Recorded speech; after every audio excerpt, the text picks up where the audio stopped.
Hello, my name is Louis Turk. Welcome to a series of lessons on how to be happy in marriage 24 hours a day, 7 days a week.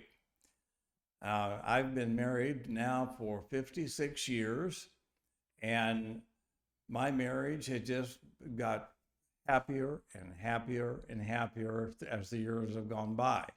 I'd have to say now that after these 56 years, our marriage is the sweetest it has ever been. And I'd like to be a blessing to you. Now, we're living in a day where marriages are just falling apart right and left.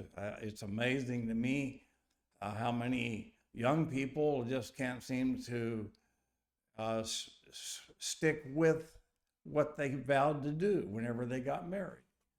And they're failing in their marriage, if they're unhappy. Let me show you today how to be happy. This is going to be the most important lesson in this series because this is the foundation of all of it. And so let's get right into this important lesson on having faith or hope in Jehovah. In Psalms chapter 146, verse 5, it says, "Happy is he that hath the God of Jacob for his help, whose hope is in the Lord his God." Now, let's just stop right there. If you want to be happy, what the Bible tells us right here is that the person that's going to be a happy person is the person that has the God of Jacob for his help. So Jacob's God, when Jacob's God becomes your God, when you make him your God and you receive your help from him, and then notice this word hope. Now, hope is a form of faith. Hope is faith that things are going to get better in the future. So when we have hope in the Lord, and the word Lord here is all capitals, and that means that it's Jehovah. The Hebrew word there is Jehovah. The name of our God is Jehovah. So happy is he that hath the God of Jacob for his help, whose hope is in Jehovah, his God. Now, let me just start this out by saying this. If you are not happy, whether it be in your marriage or just in your personal life, if you are not happy, the reason is because you do not have hope in Jehovah. And that's the reason. You're not having faith in Jehovah. And because you don't have faith, you do not believe what he says. You don't think that what he says is true. And because of that, you don't apply his commands. You don't obey his commands, and you don't submit to what he says. And as a result, you bring sadness into your life. You bring troubles and sorrows, unnecessary troubles. You bring problems that are not necessary into your life because you just don't have any faith in God. So now in this series of lessons, I'm going to be showing you what God says about things. And so I'm trying to get you to understand before we go any further that if you want to have happiness in your marriage or just in your life in general, you are going to have to believe that God is telling the truth. You're going to have to trust him that what he says is absolutely true, and that God knows what he's talking about. You're going to have to believe that he's not some dummy. He's not a fool. You're going to have to believe his word. And in doing so, you'll bring happiness into your life. And I say again, if you are an unhappy person, the reason is because you do not have faith in God. That's what it amounts to. So Happy is he that hath the God of Jacob for his help, whose hope is in the Lord his God, who made heaven and earth, the sea, and all that therein is. You know, the true God, Jehovah.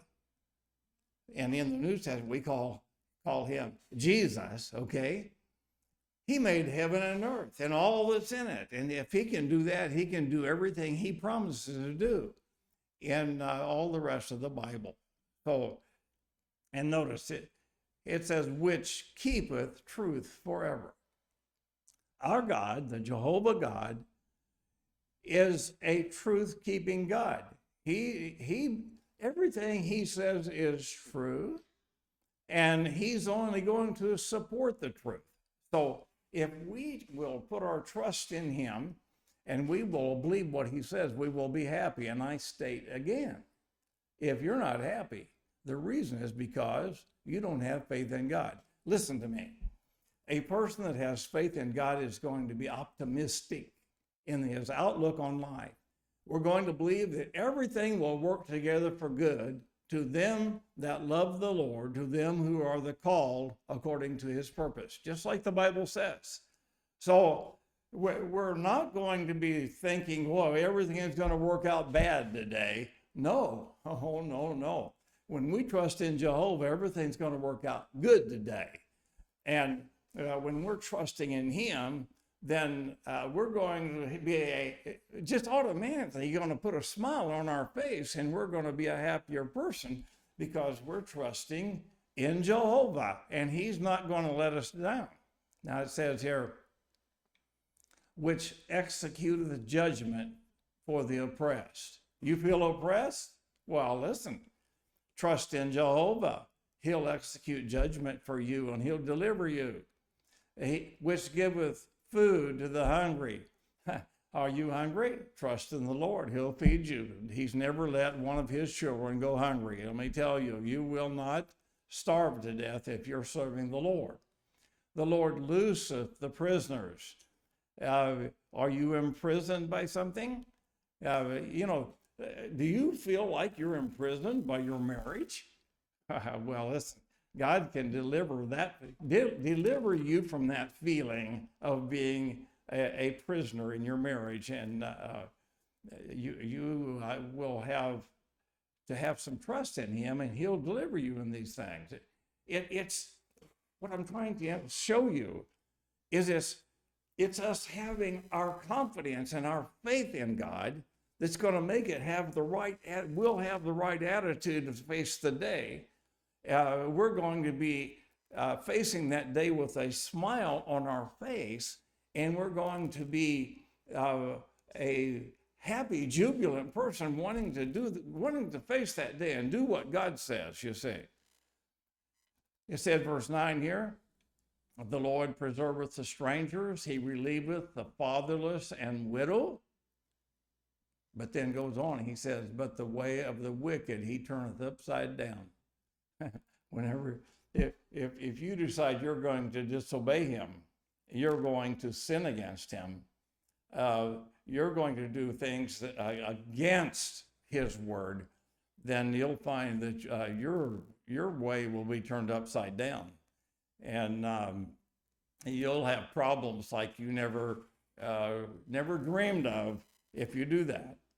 But if you have faith in the Lord, he's going to deliver you. The Lord shall reign forever. Even thy God, O Zion, unto all generations. Praise ye the Lord. Okay, so let me just say one thing here, and we're going to bring this to a close. I want to keep these lessons short and right down to the point. I'm not going to waste your time, but I'm hoping you'll come every day and let me show you what the Bible says, because the more you obey what the Bible says, the happier you're going to be. Now, the Lord shall reign forever, even thy God, O Zion, unto all generations. Now, what I'm trying to say is this. If you really believe that God is telling the truth in his word, then you're going to look at the Bible And I'm going to say here, these lessons are for people that believe the King James Version of the Bible is the Bible that we should use. That's the King James Version of the Bible is based on the original Greek text. It's not based on the new corrupted Greek text put out by Westcott and Hort. And so you want to avoid the modern versions of the Bible that are based on a false text and stay with the King James. But if you believe that we're going to just put it bluntly here. If you believe the King James Version of the Bible is an accurate translation of the original text that God gave to us, then you're going to go to that Bible like a manual for having success. You're going to read it with enthusiasm. You're going to say, man, what can I learn today? I want to learn more today out of the Bible. You're going to read the Bible with enthusiasm and not say, oh, man, I got to read the Bible again today. If that's the way you feel about it, say, you don't have faith in God. That's what I'm getting at. You got to have faith in God. And you go to him with enthusiasm. You go to his Bible. You go to his word with enthusiasm and trusting what he says. Okay, so we'll bring this to a close. Let your hope be in Jehovah. Put a smile on your face, because things are going to be better in the future as you obey God and you have patience and you wait on God and let him deliver you from your problems. And you're going to be a happy person if you'll do that. Okay, now that's all for today, and we'll see you at the next lesson.